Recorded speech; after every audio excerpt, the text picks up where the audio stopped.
Olá pessoal, estamos de volta com mais um estudo da nossa série para membros da igreja ou para aqueles que querem se tornar membros da Igreja Presbiteriana de Piraí. Nós estamos estudando nessa unidade sobre o homem. Nós vimos no estudo passado sobre a origem do homem e hoje nós queremos ampliar um pouquinho mais nossa visão sobre o homem e nós queremos falar sobre a natureza do homem. Quando estudamos o homem, o que não podemos nos omitir em relação à sua natureza, ou seja, como o homem ele é formado, ou como foi formado o homem, ou o que compõe o homem. Sabemos que o relato bíblico diz que formou Deus, o Senhor Deus, ao homem do pó da terra. Ele soprou nas narinas o fôlego de vida, e o homem passou a ser alma vivente. Gênesis no capítulo 2, no verso 7. Quanto mais, há muitas dúvidas sobre como se constitui o homem. E essa é a pergunta nossa. O que constitui o homem? Quais os elementos, quais as partes fazem parte dessa composição do homem? E aí nós temos sobre esse assunto 3 ideias distintas e que nós queremos trazer para vocês. A primeira ideia é a ideia da tricotomia. O que é isso? Essa ideia da tricotomia, ela diz que o homem tem 3 partes: corpo, alma e espírito.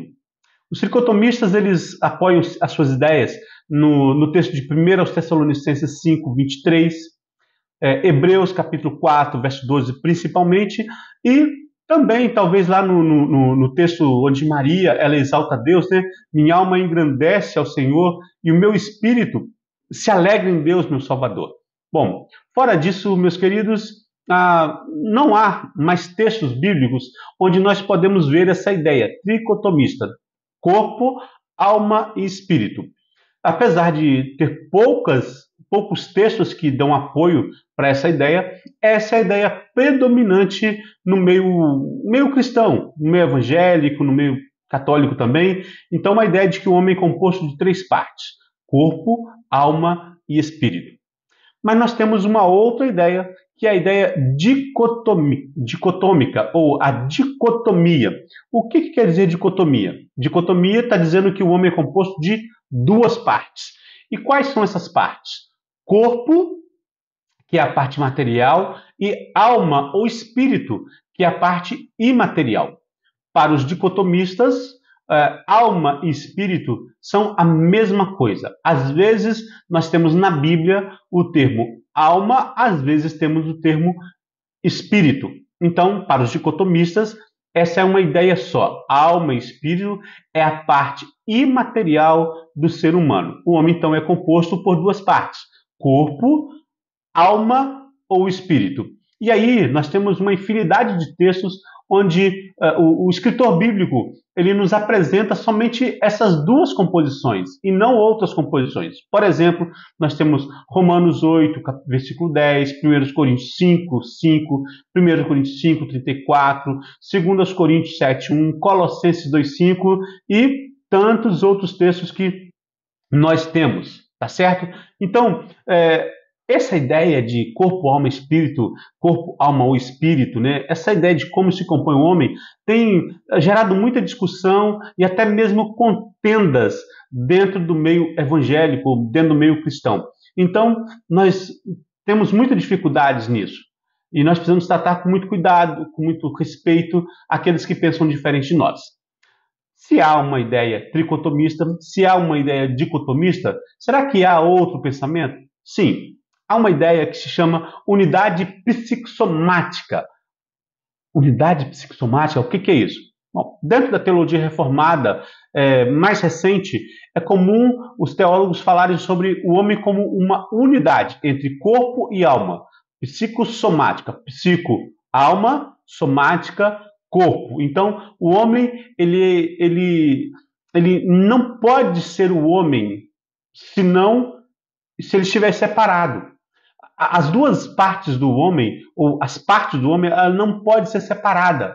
O homem é homem plenamente a partir do momento que ele está com o seu corpo e com a sua alma ou espírito juntos. Por exemplo, quando o homem morre, nos diz o texto bíblico que o homem, o corpo vai para o pó e a alma vai para Deus.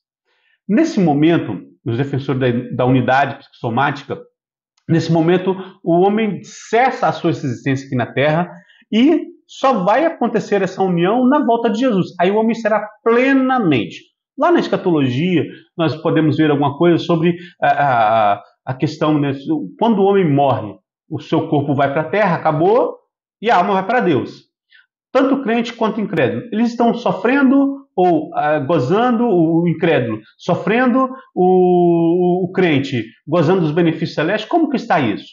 E aí nós dizemos que estão sofrendo e gozando dos benefícios celestes, não plenamente, sofrendo no inferno, os problemas, né, as agruras do inferno, ou as bem-aventuranças celestiais, não plenamente, porque isso só vai acontecer quando corpo e alma se juntarem novamente. Então, o homem é uma unidade. Nós não podemos dividir o homem. Então, essa é uma ideia que se faz muito presente dentro da teologia reformada do nosso tempo. Nós podemos ver, por exemplo, Romanos 8:23, que fala sobre isso, 1 Coríntios 15, de 12 a 57, que fala também dessa unidade. Então, meus queridos, é algo muito importante. A Igreja Presbiteriana do Brasil, ela é majoritariamente dicotomista. Não sei te dizer. 90%? Não sei. Mas uma gama muito grande de teólogos, de pastores presbiterianos são dicotomistas. Alguns, poucos, são tricotomistas. E dentro dessa ideia dicotômica, né, a unidade psicossomática do ser. Então, que nós possamos ter aprendido esse tema tão importante para a nossa teologia. Que Deus abençoe seu coração. Te aguardo daqui a pouquinho no próximo tema.